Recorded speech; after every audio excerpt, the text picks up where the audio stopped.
Hey everybody, it's Dan.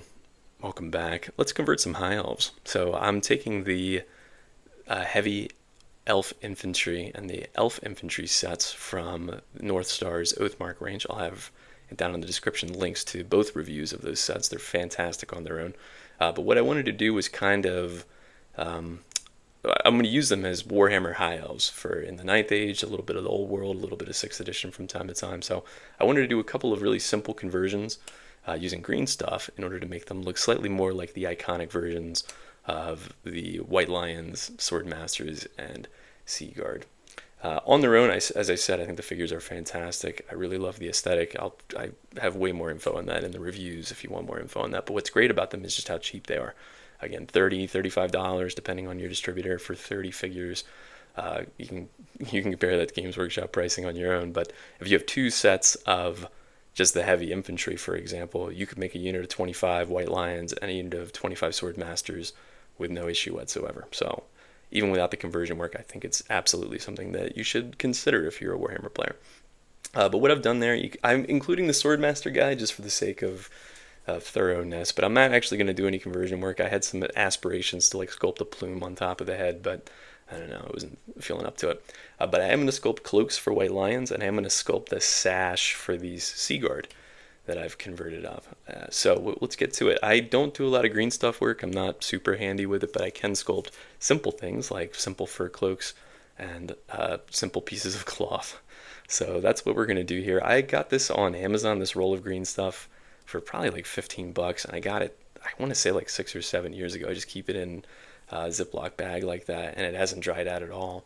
And you can see I cut out a little center section because it does cure in the parts where the yellow and the blue touch, and then all you do is blend it up. I do recommend, if you've never dealt with green stuff or if you have limited experience with it, the one trick is to make sure everything is wet. Your hands should be wet, the green stuff should be wet, your tools should be wet just constantly. Like I have a little thing of water there that I'm just dipping my fingers into all the time because it will stick if you don't have the surface wet. So just keep that in mind. So let's start with the White Lion cloak here. So I've flattened out a little piece of green stuff into like a disc there, as you can see, kind of in a regular shape.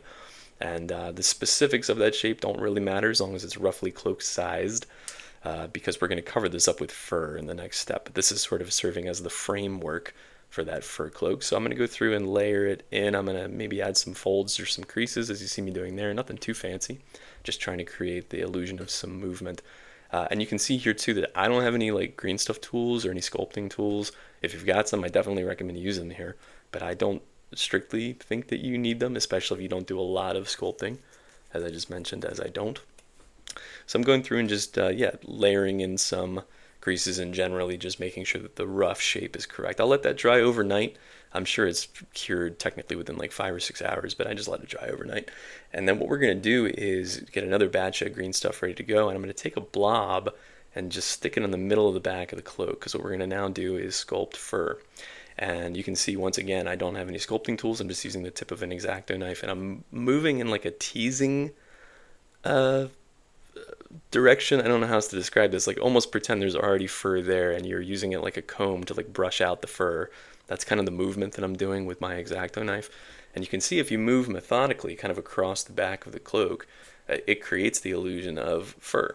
And you just want to make sure that there's no areas where there's like flat bits of green stuff or like little balls of green stuff. You just want to like tease it all out and kind of move toward the edges of the cloak, because you can see that the green stuff slowly starts spreading out in whatever direction that you move. And then if you find that it's getting stretched a little bit too thin or you're running out of room, you can just add another blob and then keep on working. So I find that kind of less is more. I just add little bits at a time, tease it out, and then work my way around the cloak until the entire thing is covered. Once again, just making sure that there's no flat areas or untouched areas. You just want to make sure that there's texture all over. And then you can see there, to add a little bit of volume, I'll then go through with another little roll of green stuff on the shoulders, specifically almost like a collar. And then I'll do the same thing. I just kind of push down, prod at it, and then kind of tease it like there's fur, or I'm trying to create fur, of course, but like there's already fur there is kind of the motion that I'm moving with my X-Acto knife. And that creates some extra volume on the shoulders and just creates more of the illusion of like a heavy cloak instead of, say, a fur cape, which is what it kind of looks like without this stuff.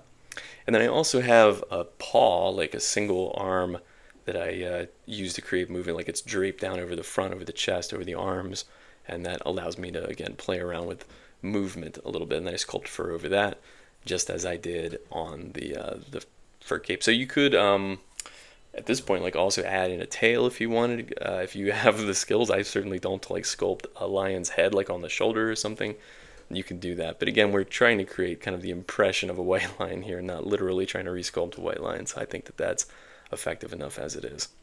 So with that done, I then moved on to the Seaguard, and the Seaguard is a much more simple conversion. The bodies themselves are from the Elf Infantry set. I took some of the heads from the Heavy Infantry, but otherwise all the bits you see there are in the Elf Infantry set. Like the quiver, you have a quiver for every model, you have a bow for every model, so I just shaved off the hands off of the bow, glued things onto the back, kind of pivoted the model a little bit, as you see, more that they're looking to the side instead of directly ahead. But otherwise, then all I'm doing, once that construction work is done, is I'm coming through with a little roll of green stuff about as thick, maybe a little bit thicker than the spear, and then I put it over the chest like a belt, and then using this is the side of a file, this is the Wargames Atlantic ultrafine file, also keeping it wet, but I'm just applying even pressure across it to flatten it out and make it look more like a sash. And once that's done, I actually debated just like leaving it like a flat piece of fabric, but then I went through and using the back of the X-Acto knife, again, if you have sculpting tools, have at it, but I'm just using the back of an X-Acto knife, the non-sharp portion. I'm creating a couple of creases, not going overboard, just like 2 or 3 creases to make it look like folded fabric. You can even like then kind of push the sides of it together to make it more or less extreme. And there you go. I think it's effective enough. It only takes like a minute per model. So you can see I've gone through and done the entire unit like that, and I think it looks pretty darn effective. It's pretty obvious what they are even without the paint job, but I think the paint job will seal the deal. I've got a couple more white lines to do. I didn't have them done for the video, but I wanted to get this out.